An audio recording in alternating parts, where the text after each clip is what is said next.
An elderly fisherman, alone with his memories and a boat older than time itself, pulls something unimaginable from the sea, a giant clam glowing from within. What he finds inside doesn't just change his life. It brings him to tears. This isn't just a fishing story. It's about grief, redemption, and an emotional discovery that will stay with you long after the tide rolls out. Stay with us because by the end of this story, you'll believe that even the sea remembers. And sometimes, it gives back. But before we dive in, tell us where are you watching from? We love seeing our global family in the comments. Let's get started. Before the world had fully woken, before the sky dared to blush with morning, an old man stirred alone in a quiet shack nestled on the edge of the Pacific Northwest coastline. His name was Henry Dawson, and for over 75 winters, he had risen with the tide long before the sun, long after most had given up on the sea. The small cabin, weather-beaten and tired like its owner, creaked as Henry moved through the familiar darkness. Outside, the first hints of light skimmed the water's edge, brushing the waves with silver. The place had once been full of life, filled with laughter, with love. But now, it was just Henry, the sea, and the memories that hung like mist in the corners of each room. 2 decades had passed since the storm took everything from him, his wife, Margaret, and their only daughter, Ellie. Since then, the ocean had been both his enemy and his only solace. Each morning began the same. A tin mug of coffee, a few silent minutes on the porch, then the long walk to his boat.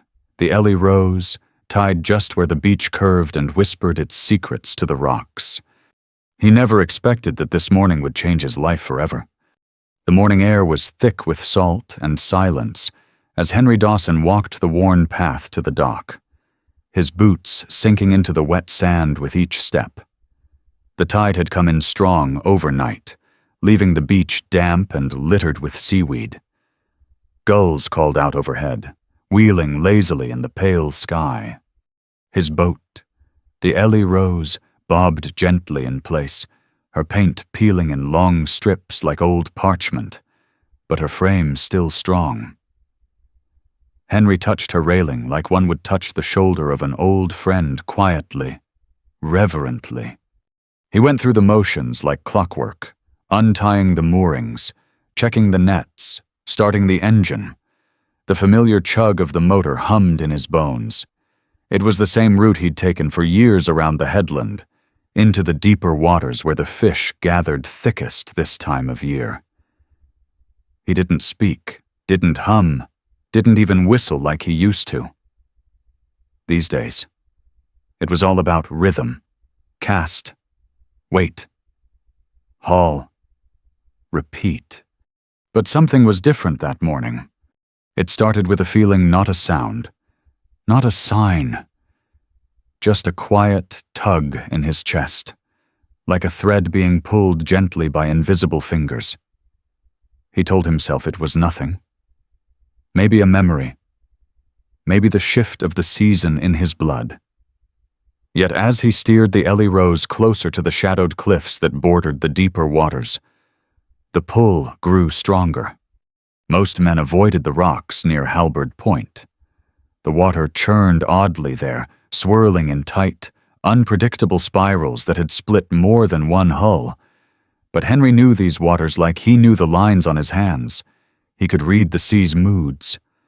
And today, it felt different. The fog was still thick in patches, curling low over the water like smoke. As he turned into a narrow channel between 2 jagged outcrops, the motor sputtered for a moment before settling back into a steady rumble. Henry's fingers tightened on the wheel. That's when he saw it. Just beneath the surface, tucked between 2 massive stones. Something glimmered. Not the sharp flash of sun on water, no. This was softer, warmer, golden. It pulsed gently, as though breathing. He blinked, leaned forward, heart suddenly thudding faster than it had in years. A clam! But not just any clam. This one was massive, nearly 4 feet across, its shell curved like the top of a great bronze bell. Moss and barnacles clung to its edges, and yet, from the seam between the halves, a faint glow leaked out, golden and steady. Henry cut the engine and drifted closer. The silence around him was almost sacred. The usual calls of seabirds were gone. Even the water seemed to hush. His grandfather's voice echoed in his memory, rough and distant like an old radio signal. Once in 100 years, the sea offers a gift to the man who listens long enough, a pearl, brighter than dawn. But it's not meant for every hand, boy. Only the sea chooses. Henry had laughed off those tales years ago, casting them away with youth and belief. But now he wasn't so sure. He leaned over the edge of the boat, staring into the depths. The clam was wedged deep, but not immovably. The tide had delivered it into that narrow place, right into his path, right into his life. Still, his instincts screamed caution. It was too large to lift alone.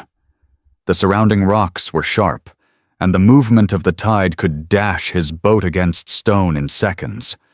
One slip, and the Ellie Rose would be splinters. Henry sat back in the captain's chair, staring at the strange glow as it pulsed in time with the sea. His calloused fingers rubbed absently at the edge of the wheel. He needed help. Only one name came to mind: Samuel Boyd. Sam was his oldest friend, nearly as weathered by the sea as Henry. The two had fished side by side for over 50 years. Sam had been there through storms, shipwrecks, heartbreak. And more importantly, Sam knew how to keep his mouth shut. Henry turned the boat around, the motor grumbling with the strain of the current as he made his way back to the dock. But he kept his eyes fixed on the channel, marking every curve, every outcrop, every shadow. He'd need to find it again. By the time the Ellie Rose returned to the village, the sky had softened into amber, the light fading into the hush of evening. The gulls were back, crying out over the water. Children played on the docks. Smoke curled from chimneys. It all looked the same, but Henry felt different. He didn't go inside his cabin.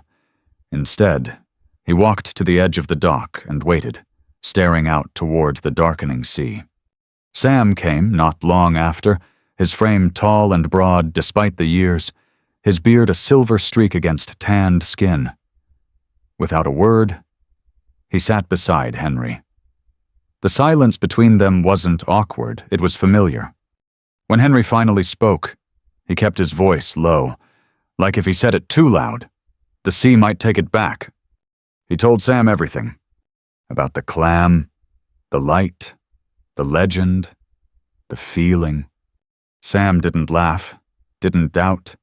He just nodded slowly, like some part of him had been waiting for this moment all along. "We'll go at first light," Sam said, eyes fixed on the horizon. "You bring the ropes, I'll bring the steel hooks." And that was that. The two old fishermen sat side by side in the growing dark, the creak of the dock beneath them, and the whisper of the tide below. Neither of them said it out loud, but they both knew. Whatever was inside that clam, it wasn't just a pearl. It was a turning point, a choice, and once opened, nothing in their lives would ever be the same again. The next morning arrived with a strange stillness. The wind was absent, the sky thick with low, unmoving clouds. Everything felt suspended, like the world was holding its breath. Henry and Sam didn't speak much as they loaded the Ellie Rose. The routine was muscle memory, thick ropes coiled and checked, steel gaffs sharpened and wrapped in cloth, extra tools just in case. Neither of them said the word clam aloud. They didn't have to. The weight of the thing, what it could mean, hung in the air like fog. By the time they set off, The village was only just beginning to stir. A few lights blinked on in kitchen windows. The smell of wood smoke and salt lingered, familiar and grounding. But Henry kept his eyes on the horizon. They had a tide to catch. It didn't take long to reach the channel. The water was calmer than the day before, eerily calm, almost glass-like. As the Ellie Rose slipped between the jagged rocks, the soft glow returned, not flashing like a trick of light. No, it pulsed, like it had a heart, like it knew they were coming back. Sam saw it first. "That's no trick," he murmured. "That's alive." The clam sat nestled in the crevice, half submerged, glowing softly between the shells. The golden seam of light looked warmer now, brighter, like it had been waiting. They dropped anchor and moved swiftly. Sam leaned over, testing the rocks. Henry grabbed the ropes, tying the first line around a curved ridge on the shell. It was slick with algae and age. Twice the knot slipped. Sam cursed under his breath, but the third time held. They worked in silence, their movements slow and steady. One rope, then another, each anchored to different parts of the shell. The goal wasn't to lift it into the boat. It was far too heavy, but to free it from the rocks and guide it into the shallows where they could examine it safely. The first pull nearly rocked the boat. The clam didn't budge. Sam braced his legs. Again. They hauled in unison, muscles burning, boots sliding against wet planks. The ropes groaned. Henry's shoulder ached like fire. Then movement, a slow, wet sound as the giant clam shifted a few inches. Silt clouded the water. Bubbles rose to the surface. Another pull, and another, inch by inch.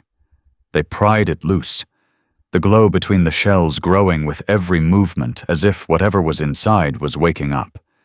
When the final grip of stone gave way, the clam floated barely. Its mass dragged against the ropes, straining the cleats. The boat tilted slightly, groaning under the unexpected weight. Henry didn't exhale until Sam said, "We've got it!" They didn't dare open it there, not in the narrow channel where any rogue wave could toss the boat against the rocks. Instead, they turned toward shore, slowly guiding the clam through calmer waters, keeping it tethered alongside the Ellie Rose. It was nearly dusk by the time they reached the beach. The tide had pulled back, revealing the wet sand and hidden shells beneath. They rolled the clam up the beach on old driftwood logs, each inch a battle of patience and muscle. When they finally laid it to rest beside Henry's shack, the two men collapsed on the porch. Breathless. The glow hadn't dimmed. It shimmered from the center seam, painting the sand in amber. Inside the shack, the air was still. The only sound was the steady tick of a clock above the hearth. Henry lit a single oil lamp, its warm glow flickering against the old wooden walls.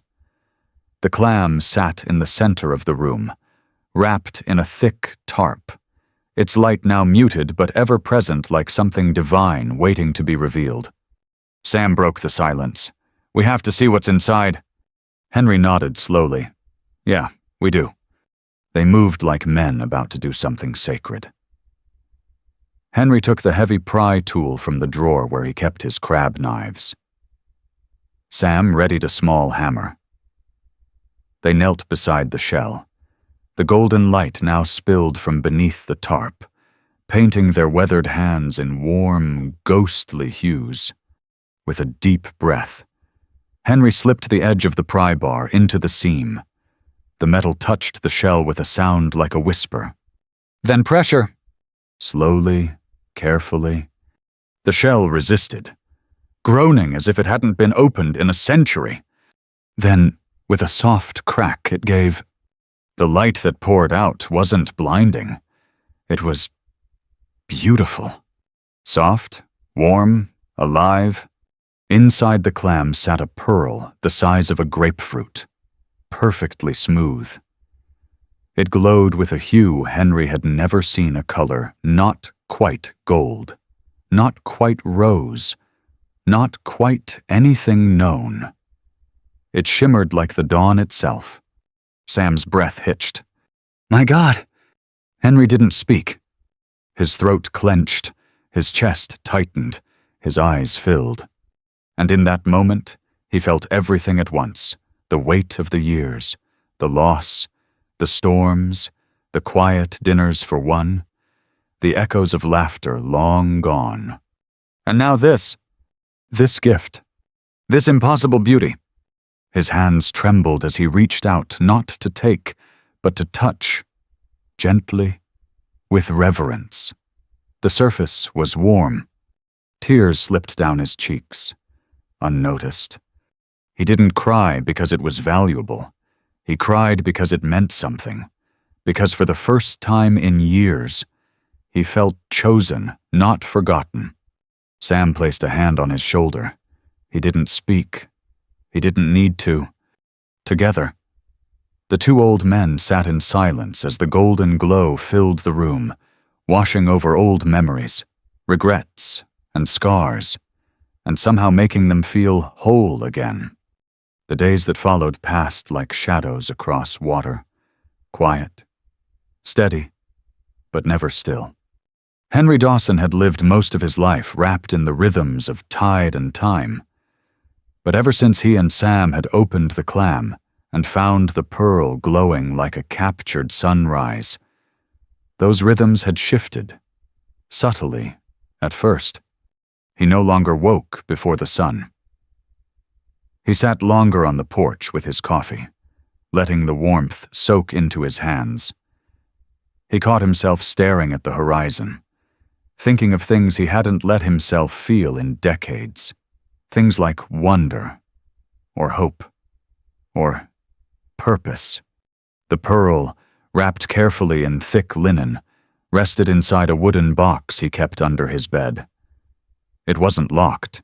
He didn't feel the need. This wasn't treasure to him, not in the way most men would see it.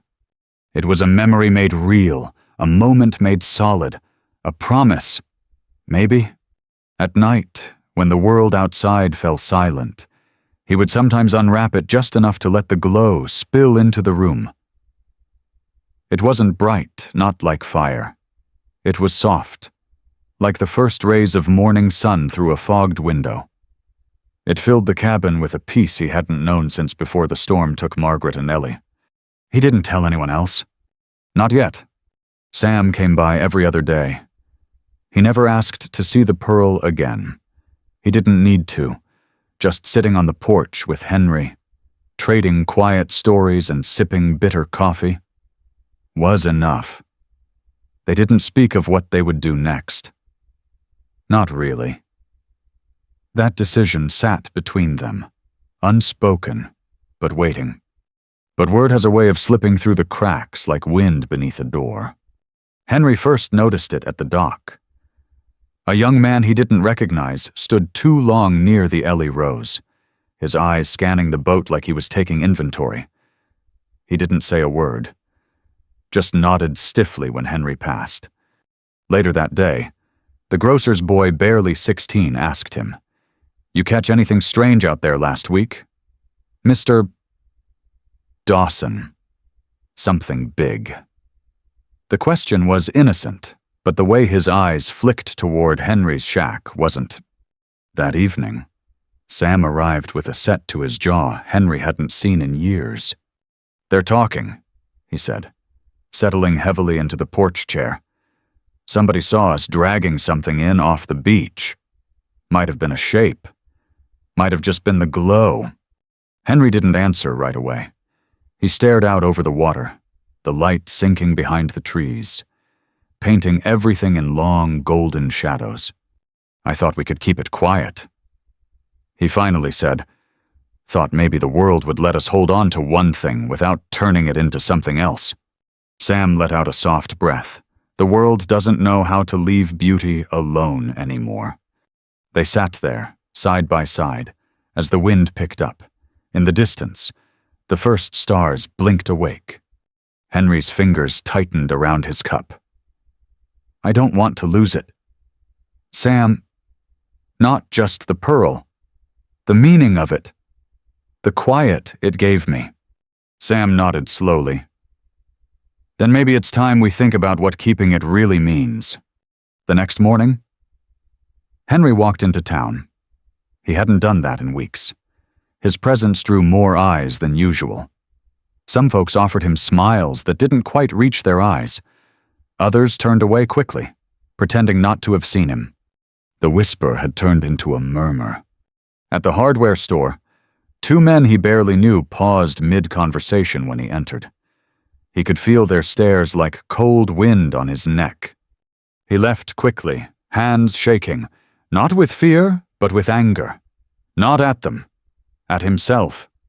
He had hoped, foolishly, that something so miraculous could remain untouched by the outside world. But this was reality, and reality didn't like secrets. When he returned to the shack, he pulled the box out from under the bed and sat with it on the table. He unwrapped the pearl slowly, as though waking an old friend.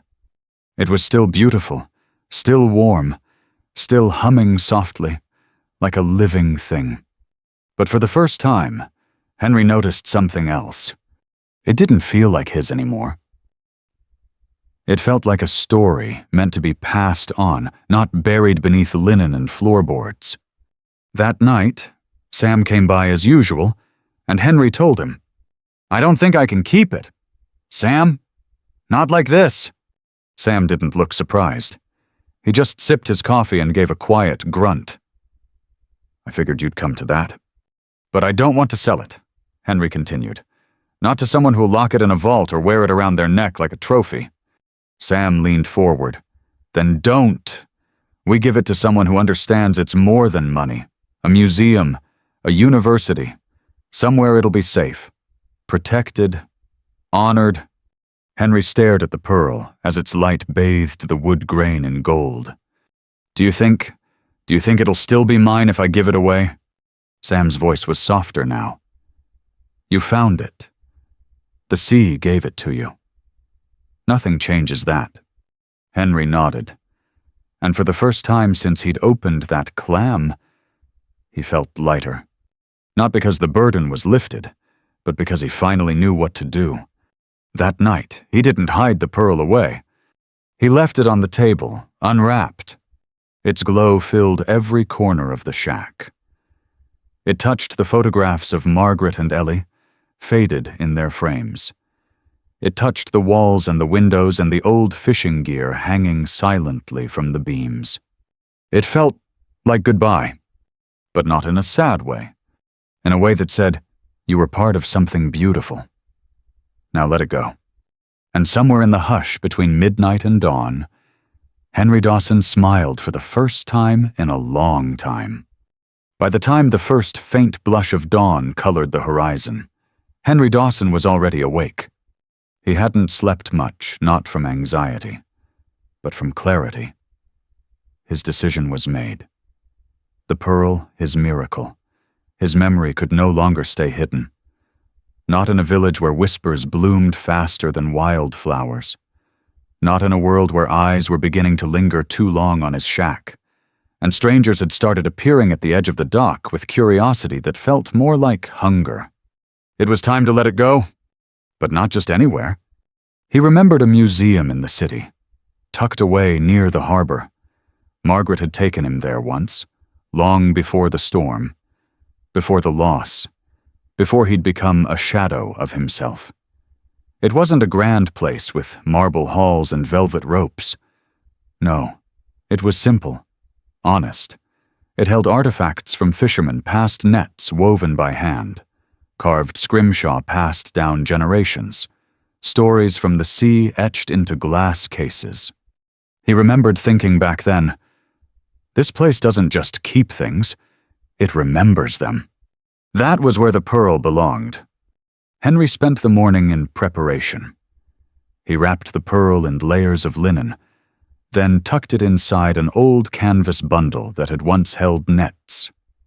He ran his fingers over the ropes of the Ellie Rose, checking for weakness, tying each knot twice. He didn't tell anyone he was leaving, but Sam knew, as always. Just after midday, as the gulls began circling above the tide line, Sam appeared, boots crunching on the sand, carrying a thermos and 2 sandwiches wrapped in wax paper. Without a word, he handed Henry the food, took the canvas bag, and climbed aboard the boat. They set off under gray skies. The journey to the city would take 2 full days by water. They chose to hug the coastline, keeping the cliffs and coves within view places they knew, where they could anchor safely at night. Neither man trusted the open sea with something so precious and so fragile. The first day passed in quiet rhythm, the thrum of the engine, the slap of waves against the hull, the occasional flash of a gull winging overhead. They didn't talk much, but they didn't need to. When you've known someone for 50 years, silence isn't empty, it's shared. They stopped just before dusk in a small inlet, shielded by rocky outcrops and pine. The tide was low. The air smelled of kelp and distant rain. They unwrapped the pearl only briefly, setting it between them on the deck. Even in the fading light, it glowed. Sam shook his head slowly. "You know," he said, voice low. "I thought I'd seen everything the sea had to offer. Storms, ghost ships, even a swordfish that nearly took my leg." Henry smiled faintly. "But this—" Sam exhaled. "This ain't just the sea giving something. It feels like it chose you." Henry stared at the pearl. Maybe it did. Or maybe it chose Margaret, or Ellie. And I was just the only one left to carry it. They took turns keeping watch that night, sleeping in shifts. Sam's old rifle lay across his lap, though neither man expected trouble not this far from the village. But Henry couldn't help but glance toward the horizon every now and then, half expecting to see a shape in the darkness, a boat that didn't belong, a shadow that had followed. But nothing came. By morning, they were already back on the water, the sun rising behind them, casting long gold streaks on the waves. The city appeared on the horizon just after noon, towers and masts and smoke rising in faint silhouettes. Henry's stomach tightened as the docks drew closer. He hadn't been here in years. Everything looked different, busier, bigger. And yet, there was a familiar rhythm to the harbor, a kind of heartbeat beneath the chaos, the kind only a fisherman would hear. They docked at the far end, where the smaller boats tied off.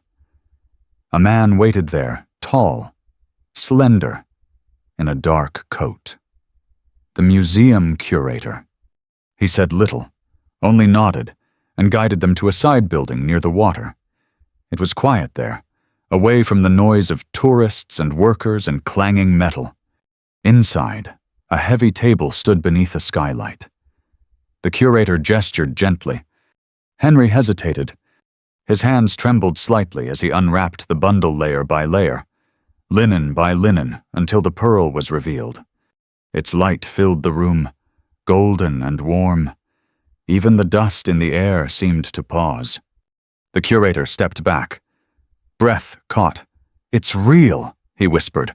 "My God, it's real!" The formalities passed like waves on a calm day.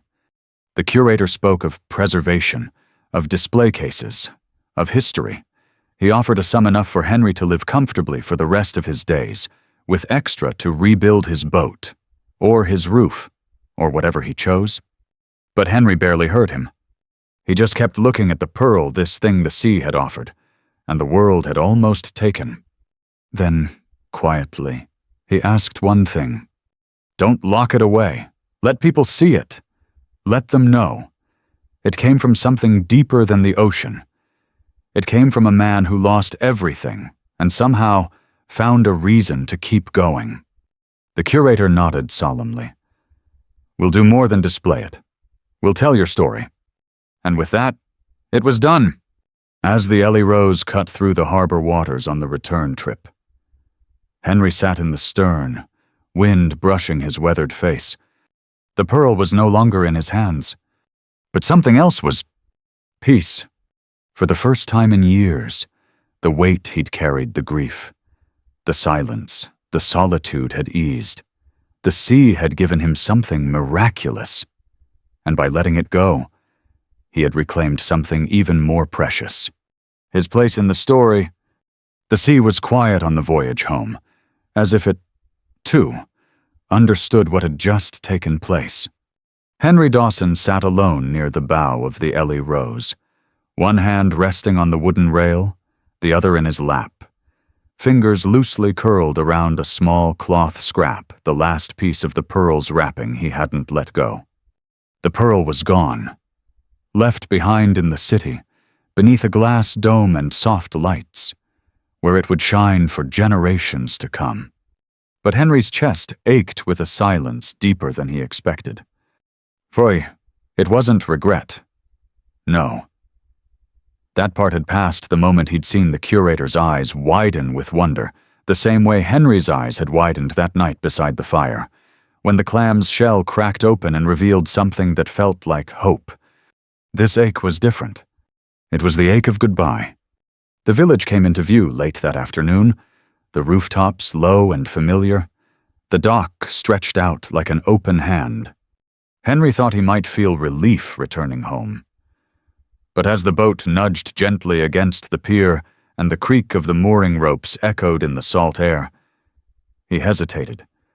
The world felt unchanged, but he was not the same man who had left. He stepped onto the dock slowly, taking in the faces that turned toward him, curious, quiet, respectful. No one said anything. No one asked, but their eyes lingered. Sam clapped a hand on his shoulder as he passed, then wordlessly turned toward his own path. And Henry, for the first time in years, walked back to his shack not as a forgotten relic of a fading generation, but as a man who had carried something remarkable and returned lighter. That night, the cabin felt bigger. The corners no longer crowded by fear, the shadows no longer held by secrecy.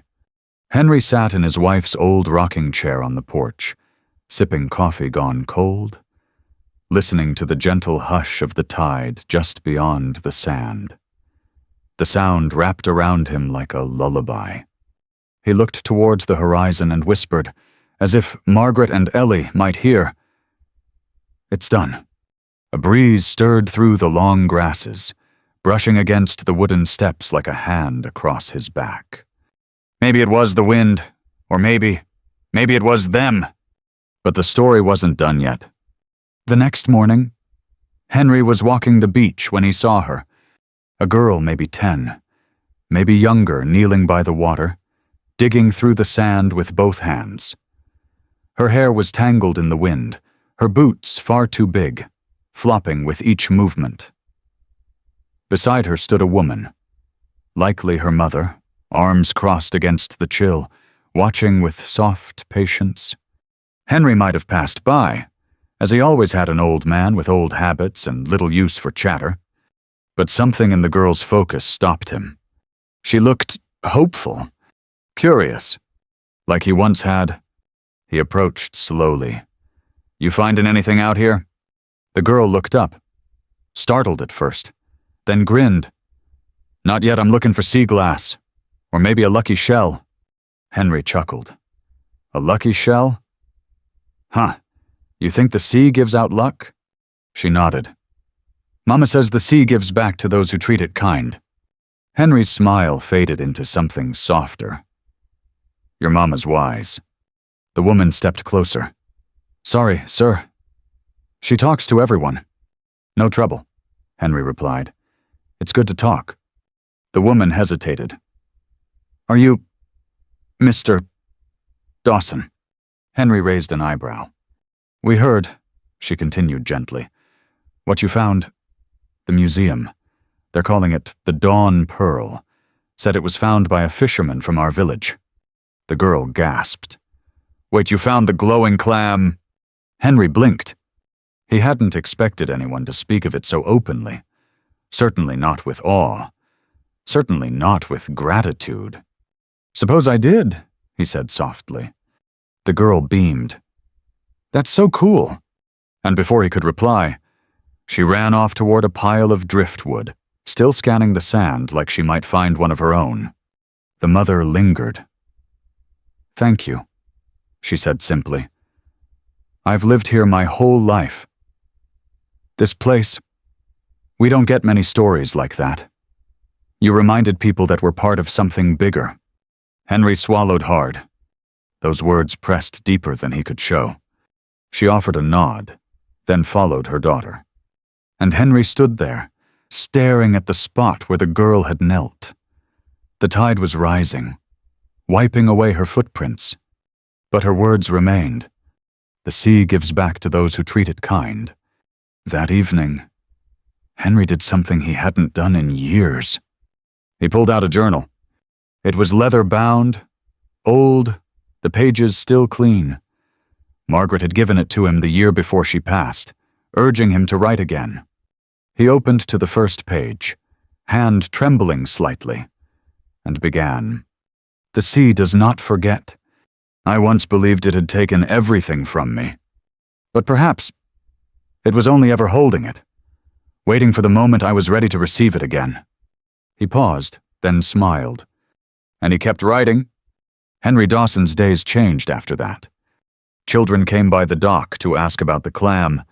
Tourists passed through the village and asked for him by name. The museum sent a photo, the Dawn Pearl, on display behind thick glass, his name etched beneath it. And he kept fishing. Not because he had to, but because the sea was still calling. Only now he didn't fish out of habit. He fished with reverence. He knew, deep down, that the true treasure wasn't the pearl. It was the reminder that even after loss, even in silence, something beautiful could return. Something worth holding, and something worth giving away. It had been nearly 3 weeks since Henry Dawson had returned from the city. And still, every morning, just as the tide began to whisper against the shoreline, he'd rise before the sun, pour himself a mug of black coffee, and step barefoot onto his porch just as he had for decades. But now he did it not out of habit, but with intention. He would sit in his wife's old rocking chair, letting the wood creak softly beneath him, letting the wind press gently against his face, and he would listen. To the birds, to the waves, to the silence, to life. The sea had changed him not just with what it gave, but with what it asked of him in return. He'd carried the Dawn Pearl for only a few days, but those days had shifted something so deeply within him that he no longer walked through life as a man waiting to die. He was now a man who had lived. One evening, near sunset, Henry was visited by a group of schoolchildren from the neighboring town. Their teacher, a kind woman with weathered eyes and chalk-dusted hands, had written to the museum and asked if her class could visit the village that birthed the Dawn Pearl legend. The museum agreed. But what none of the children expected, what none of the parents expected, was that the fisherman who'd found it would be waiting for them on his porch. He didn't give them a lecture, didn't show them the exact spot where he found it. Instead, he invited them to sit in the sand. He knelt beside them, his knees creaking. His voice gentle, and he said, "I want to tell you a secret the sea told me. It doesn't just give gifts to the strongest, or the smartest, or the loudest. It gives them to those who listen, to those who wait, to those who carry love in quiet ways. Sometimes, it takes everything from you, but if you keep showing up, if you keep honoring it, one day it might give something back." The children didn't blink. One girl, her eyes wide with wonder, raised her hand. "Did it make you happy finding the pearl?" Henry looked at her, and then, with a smile deeper than the sea, he answered, No, not the pearl itself. What made me happy was realizing I still had room to feel joy, that even after everything, I wasn't empty. That night, after the children had gone, after their laughter had faded down the trail, and the last questions had turned into sleepy yawns, Henry sat alone again. The tide was out. The beach stretched quiet and glistening in the fading light. He thought of Margaret. He thought of Ellie. He thought of all the years he had spent grieving what had been taken, blaming the ocean for stealing the very heart from his chest. But now, sitting there under a sky that pulsed with stars, he realized something that brought tears to his eyes all over again. The sea had not taken his heart. It had been holding it, keeping it safe, until he was ready to carry it again. Weeks turned into months. Henry didn't stop fishing. He didn't leave the village. He didn't become famous.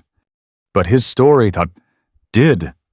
It spread from that small coastal town to harbors in Maine, to classrooms in Arizona, to diners in Ohio, to elders in Alaska who'd spent their lives telling sea stories that nobody believed anymore.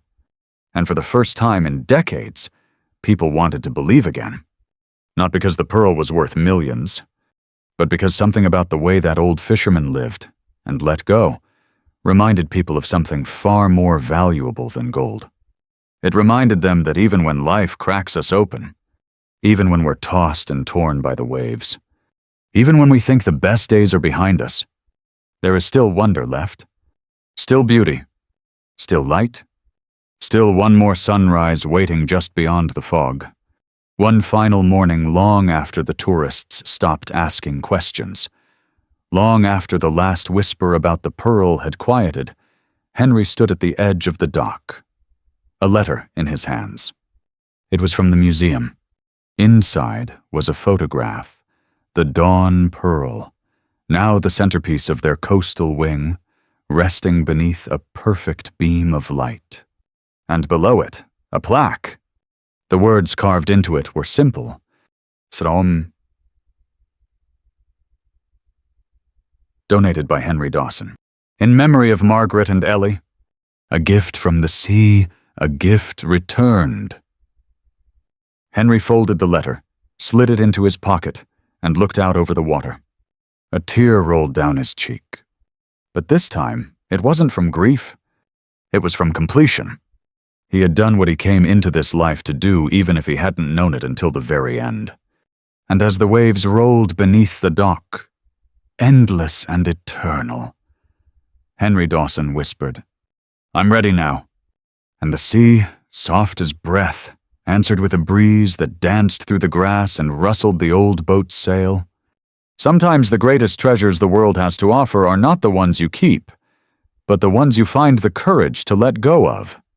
And in doing so, you discover you were the one being transformed all along.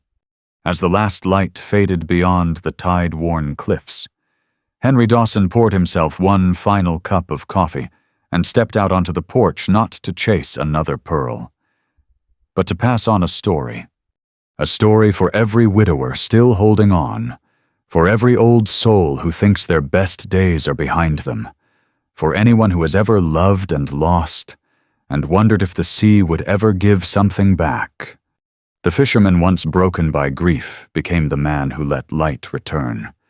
And now, that light will shine in halls far from his village where strangers will see it. And maybe remember someone they loved too. Because for Henry, and for all of us, the greatest treasures aren't the ones we keep. They're the ones we share before the tide takes us home. The end? Up next. 2 unforgettable stories waiting for you.